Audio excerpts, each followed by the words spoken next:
Hello, in this video I'm going to be ranking the games that I played in 2023. So yeah, let's just get into it.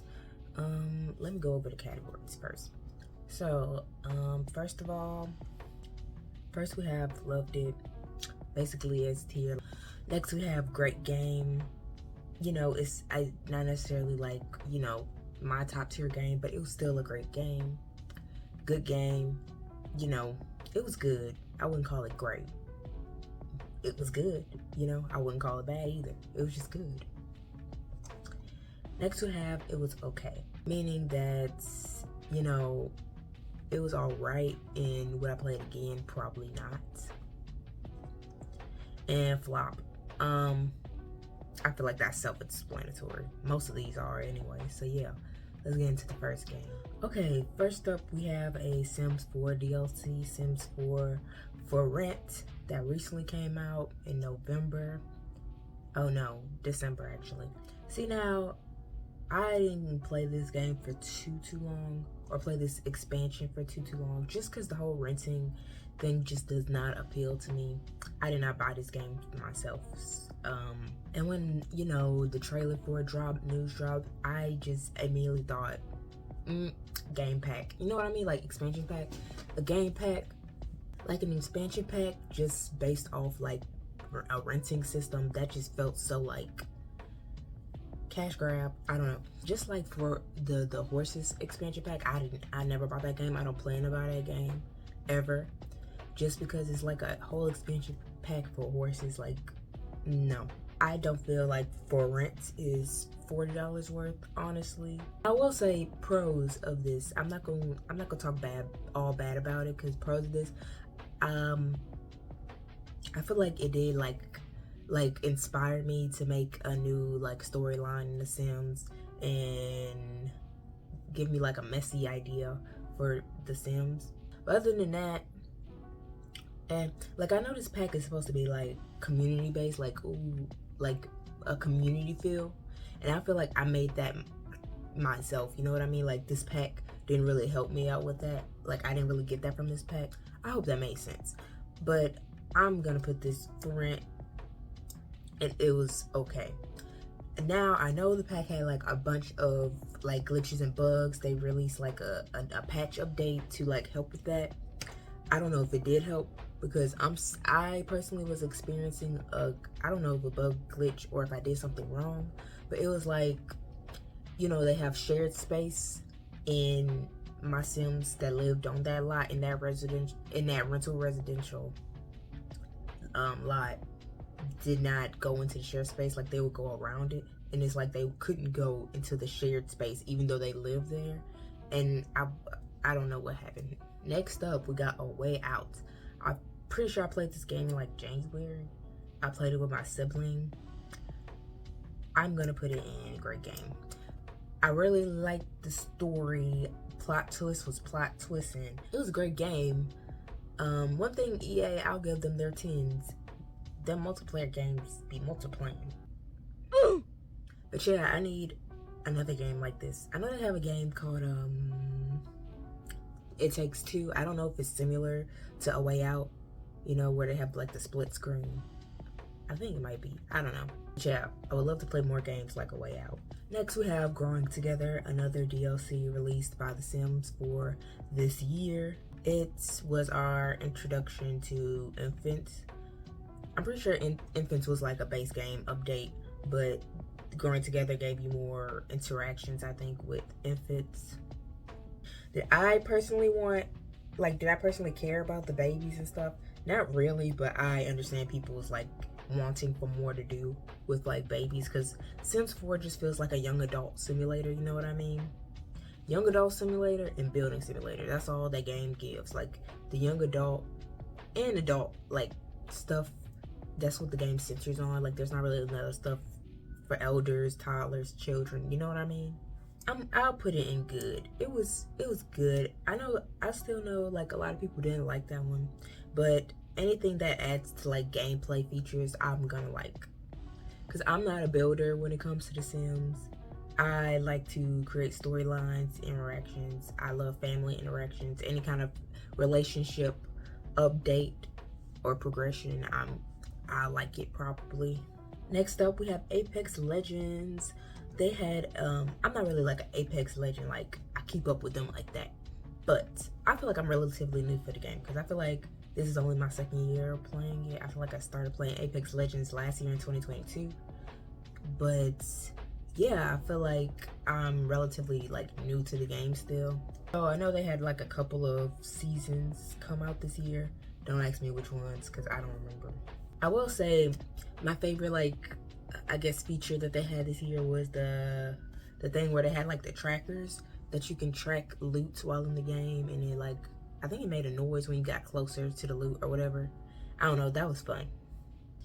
But yeah, this year for Apex, I'm gonna put it in good. Those of you who like follow Apex like that, you know, let me know, did you like the updates and stuff they had this year? Next we have Escape Academy. This is another game I play with my sibling. I'm continuing to play with my sibling. They had 2 DLCs this year, I want to say.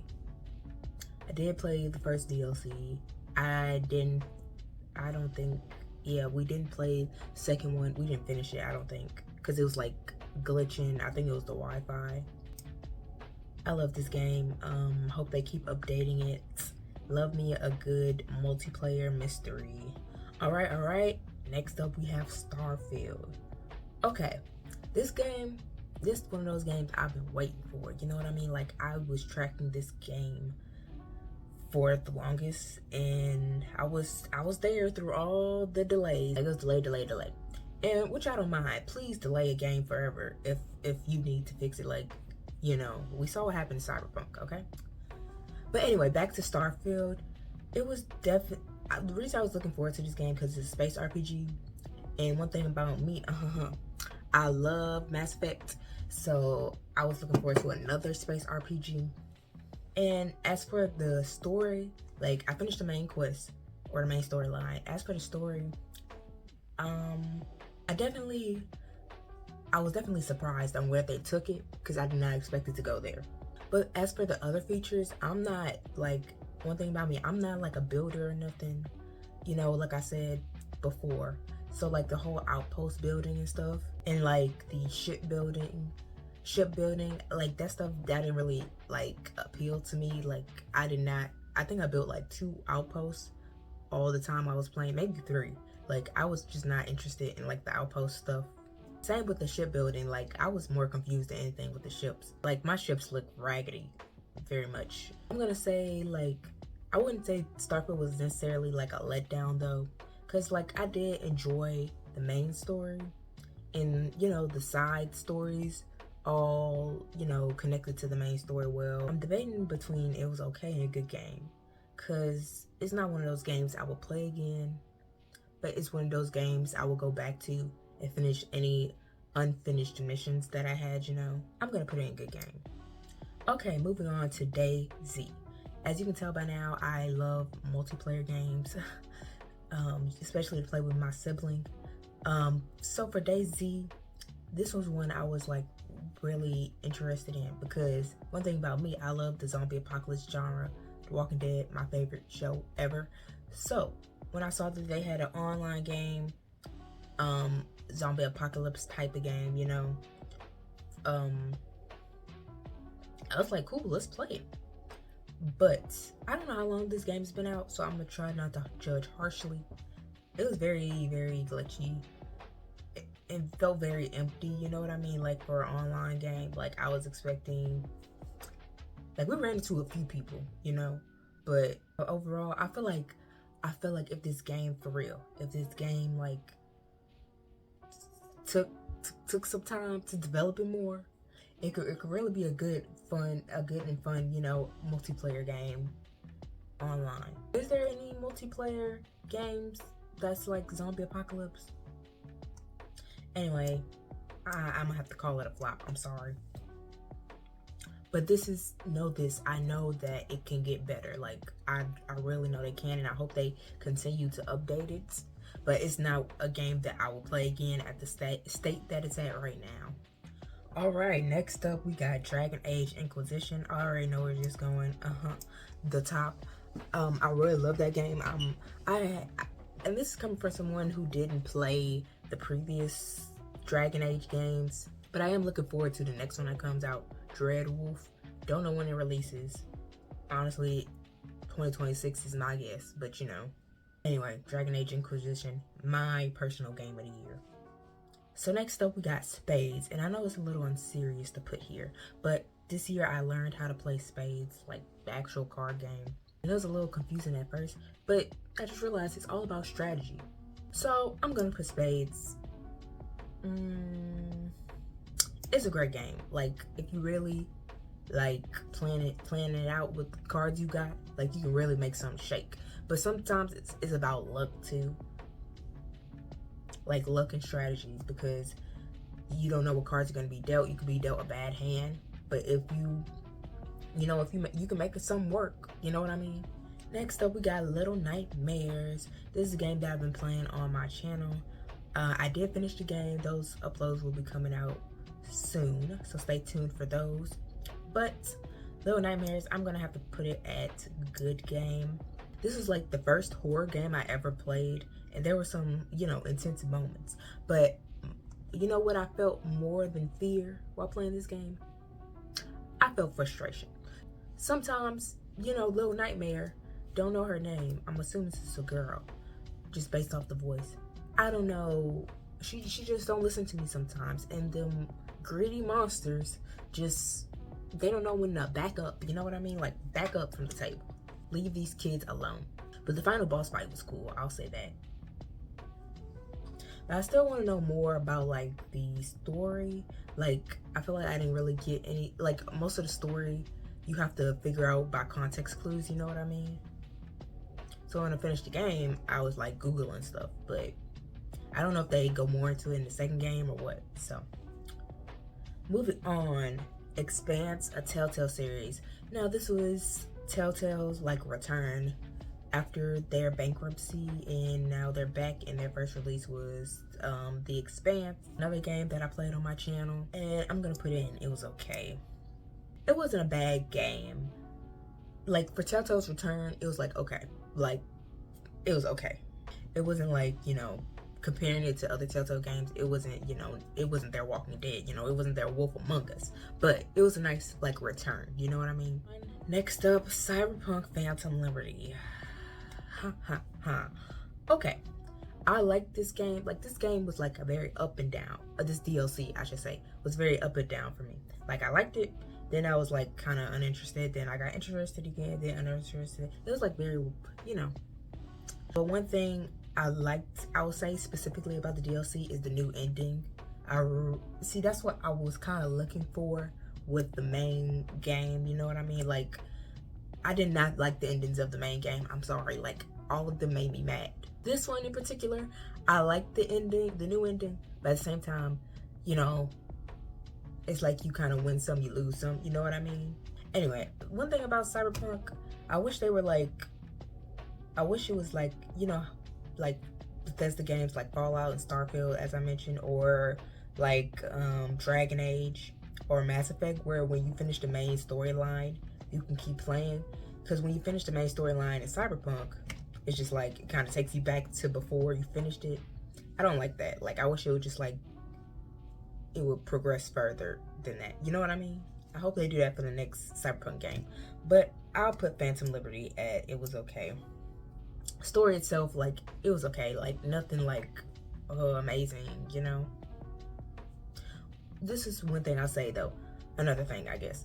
I really like same thing for Cyberpunk Phantom Liberty and Little Nightmares is like they expect you to finish like the mission, but it's like a very high stakes situation, Which is one thing I dislike, because like you're trying to, solve the mission or solve whatever puzzle, but you also have somebody chasing you and you got to be stealthy and stuff.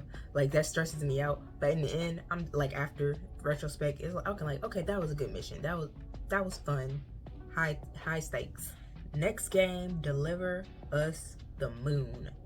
I played this earlier this year. I'm gonna say it was a good game. It's just one of those chill like puzzle games. I wouldn't call it scary. Sometimes it's a little like just like the quietness of it all. That's like what really freaks me out. But other than that, it was just like, it was a chill puzzle game. I like the story. Which leads us to Deliver Us Mars, which is the next game in that IP. I'm gonna say I didn't really like this game as much as the first one. I did like the, you know, female lead, that's cool. But just story-wise, I would say I like how it, you know, connects to the first game. But I didn't really care for like the story, like the you know, the main character, her dad, all that, like, nah. All right, next up, Star Wars Jedi Fallen Order. I also played this game earlier this year. I would say it was a good game too. If you watch my review video, you know my main critiques is just the technical stuff, like the map and Cal, and you know, when I would press a button he wouldn't grab onto stuff. That was also frustrating, kind of like Little Nightmares. It was a little frustrating. But this was my introduction to Star Wars, and yeah. Next up, Star Wars Jedi Survivor. Also finished this game. It's a game that I've been playing on my channel. Those videos will be coming out in the next few weeks as the weeks go on. And yeah, plot twist was plot twisting. Once again, just one of those games where the plot twist was plot twisting. I did not expect that. Like the map improved a little bit. The technical stuff, like the buttons or whatever, like I said, it was okay too. But I did like this game more than Fallen Order, so I'm gonna put it in great game. And I know that Jedi Survivor is getting a third game. I'm assuming it's gonna be a trilogy. Cal Kestis needs a break. That's all I'll say. Like, let that baby rest. And I hope to see him in like a mentorship, or I hope to see him in like a mentor role in the third game. Like, kind of like passes on to him. You know what I mean? If you know the game. And last up, Knockout City. Now, let's all have a moment of silence for this game that is no longer with us. But seriously, it's unfortunate that this game had to be shut down. It was very fun times. Like, this is a cute game for like the summertime. You know, you play with your friends. Well, I'm pretty sure it got shut down before the summer, but you know, last year during the summer.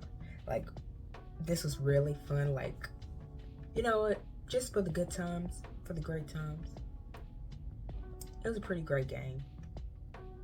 I love the updates. I love how, like, I don't know, is urban the right word? It was very urban. Like, the hairstyles. Let me not say urban. It was very, like, black friendly. You know what I mean? Like, skin tones, hairstyles, music. Like, it was fun. It was cultured. EA did their big one, but then they shut it down. So what was that about? But yeah, these are all the games I played this year, at least the ones that I've like finished, you know. So hope I didn't forget any. But just a little side note, for my Xbox year in review thing, I think, what was it? I think Starfield was my most played game. No. Apex was my most played game. Starfield was second place. Then Dragon Age Inquisition was third place. So yeah, let me know what you think of my ranking. What was your favorite game of the year, and what was your least favorite? And is there anything you think I should change from my ranking? Let me know. Thank you so much for watching. Leave a like if you like this video, and subscribe for more commentary and tier rankings like this. That's all for now.